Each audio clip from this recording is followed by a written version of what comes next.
Hey guys, welcome to the Bay Area Sports Addiction. My name is Alex, My name is Nate. and today we're going to be talking about the San Francisco 49ers. They've been on a hot streak the last 2 weeks with Brock Purdy entering the game against Miami after Jimmy Garoppolo's unfortunate foot injury. Apparently, according to certain 49ers sources, it is not an injury that would keep him out throughout the remainder of the year.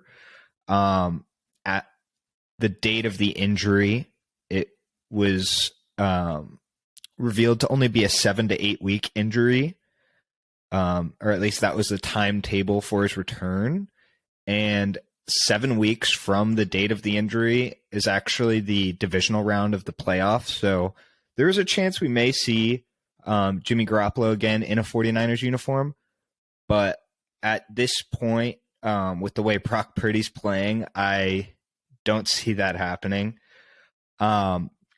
So my first question for Nate here is going to be, with Jimmy Garoppolo out for the year, in an unfortunate foot injury, what does his future look like in the league, whether it's with the 49ers or another team?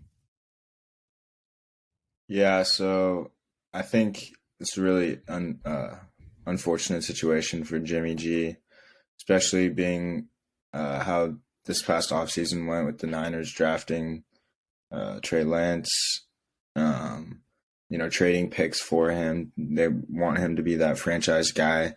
They kind of moved Jimmy back into that backup role that he was used to early in his career.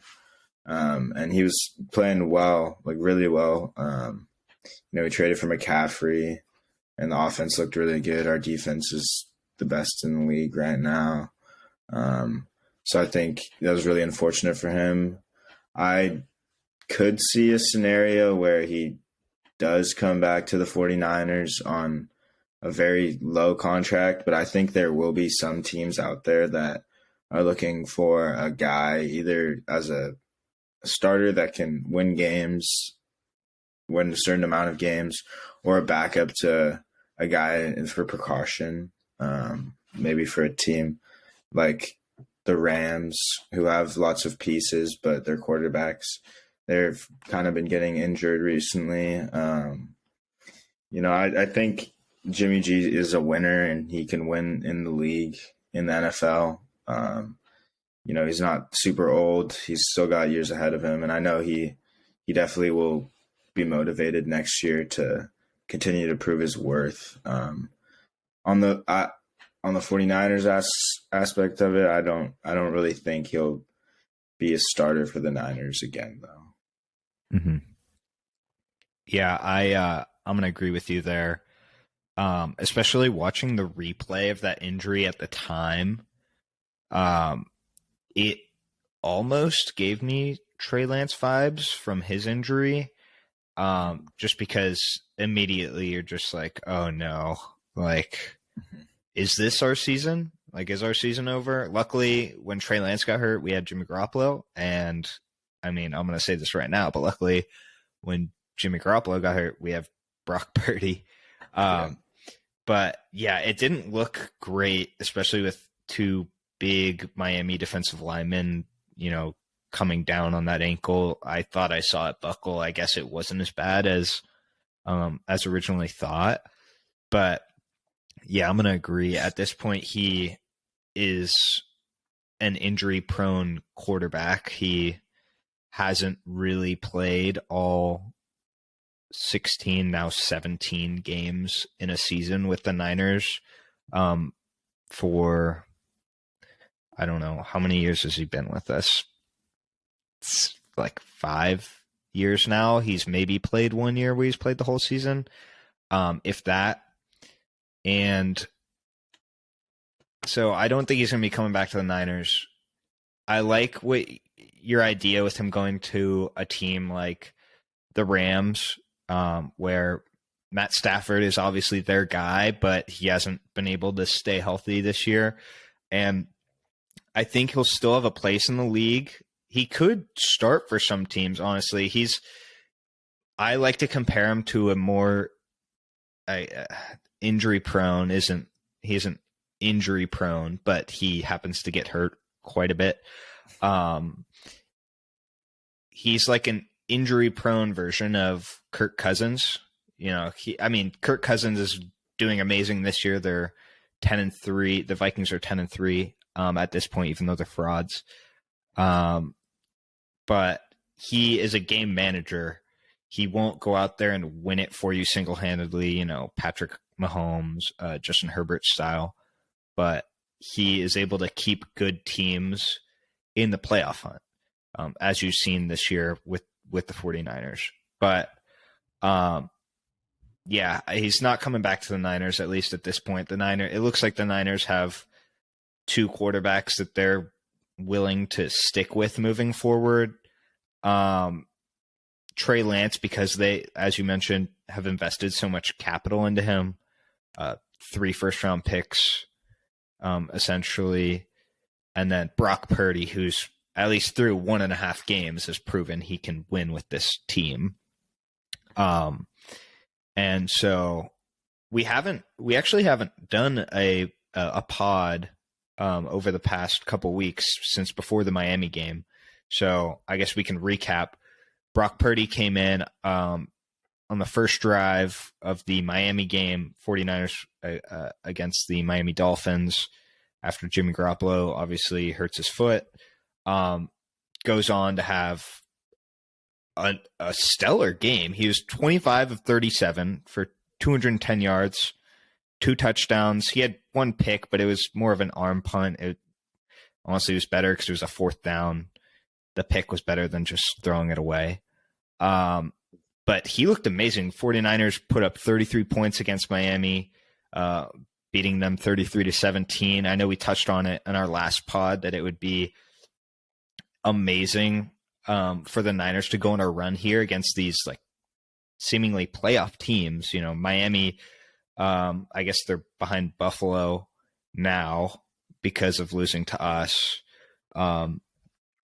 But yeah, and then go on to beat Tom Brady and the Bucks in Tom Brady's return to the Bay Area.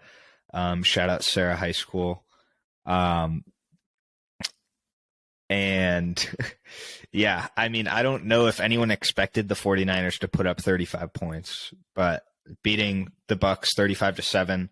The Bucks have a decent defense too. That's why I was like, wow, like this guy may be legit. 16 of 21 for 185, but he had 2 passing touchdowns and a rushing touchdown that looked pretty sweet actually.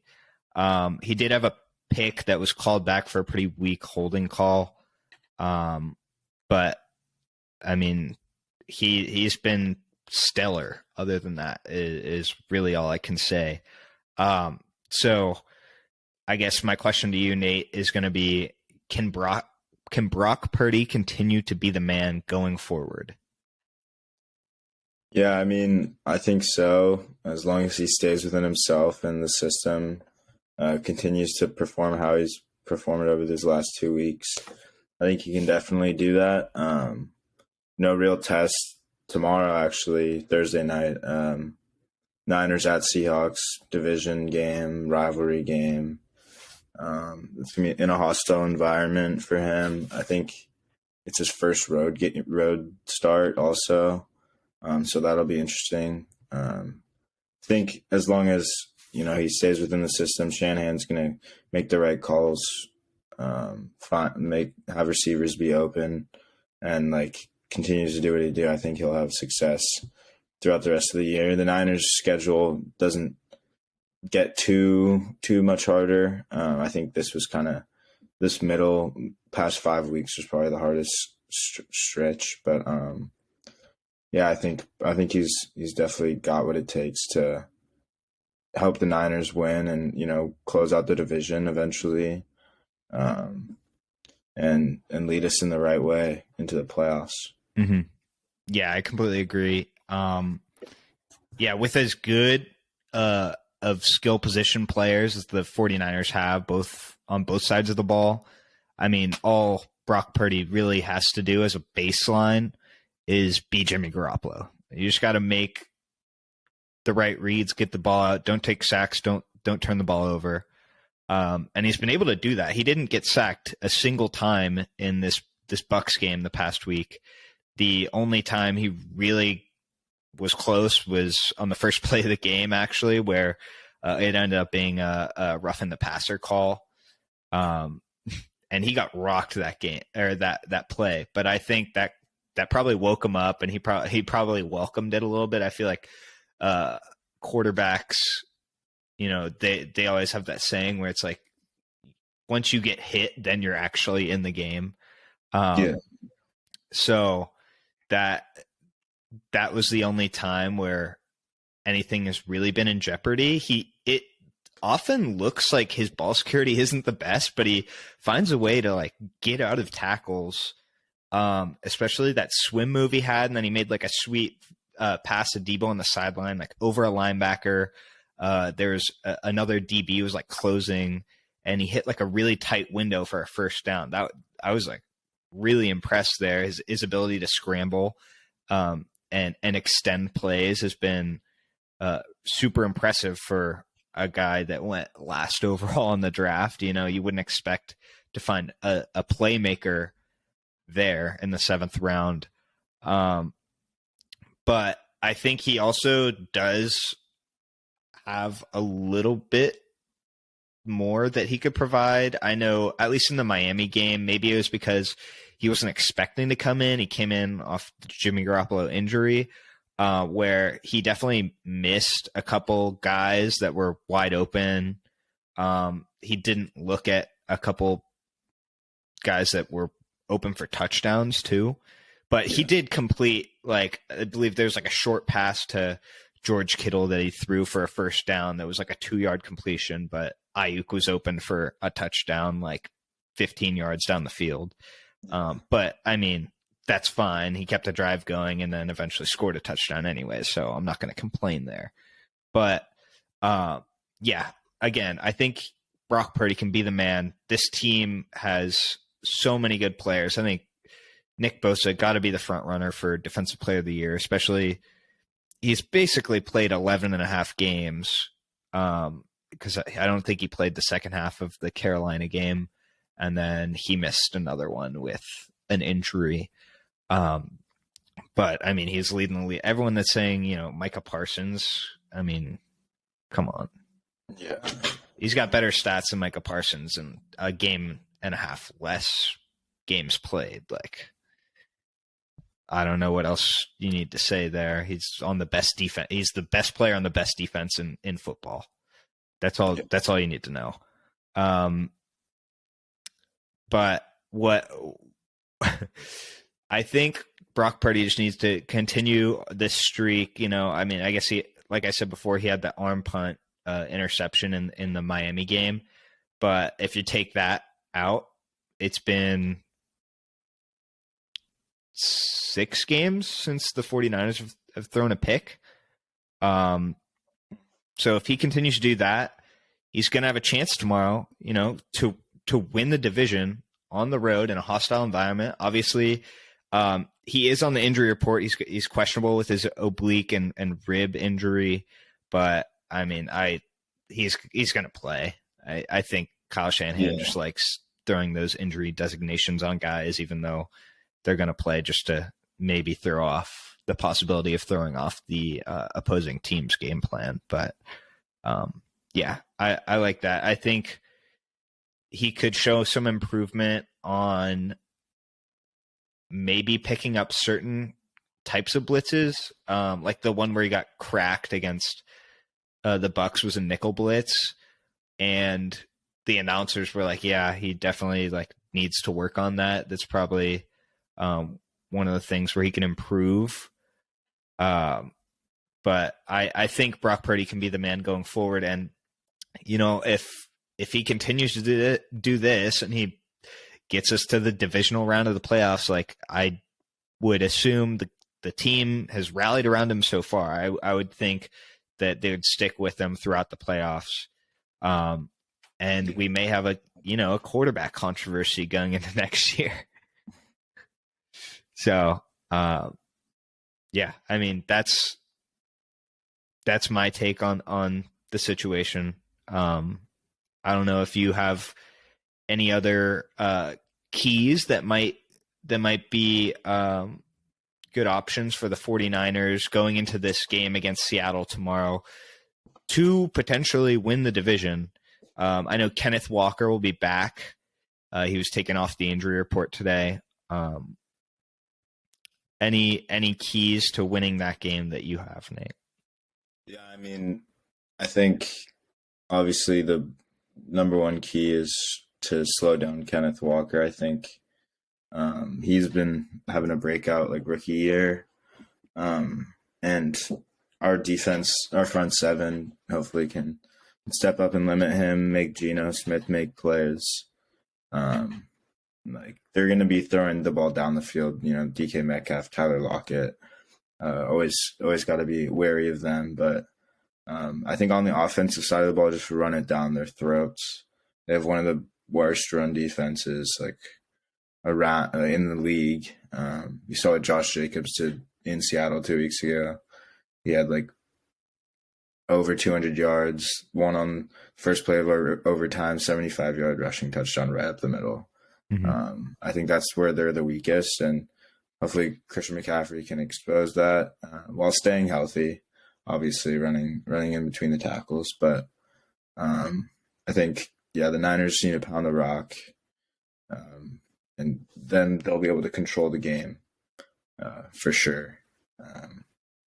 I think that's pretty much it. Yeah, I was going to say I completely agree. I think Jordan Mason's actually going to get a few more touches this game. He's been carrying the ball really well the past two games since Elijah Mitchell went back out with the knee injury again, unfortunately. So I think we're going to see more of Jordan Mason in that sense. I agree. I think we're going to have to make Geno Smith throw the ball. You know, there's a reason why he's just now like starting to shine as a quarterback. Like maybe it's a fluke, but there's a reason he wasn't making these plays in the past. Maybe it's the teams he's playing, maybe it's the team he's on, who knows. But I think I agree. We're gonna have to stop Kenneth Walker. But with Eric Armstead back, with Nick Bosa's always sprinting to the ball. Big play Dre Greenlaw. Talanoa Hufanga is always once he gets that snap count down, he's coming. He is sprinting into that backfield on a safety blitz. So I like those keys you have, and I think the Niners will have a good shot tomorrow to close out the division and secure a playoff spot. Yeah. All right. Well, I think that's going to be it for us today. Thanks for joining us on this emergency podcast. If you liked any of this Bay Area sports addiction content, feel free to like and subscribe, and we will see you next time.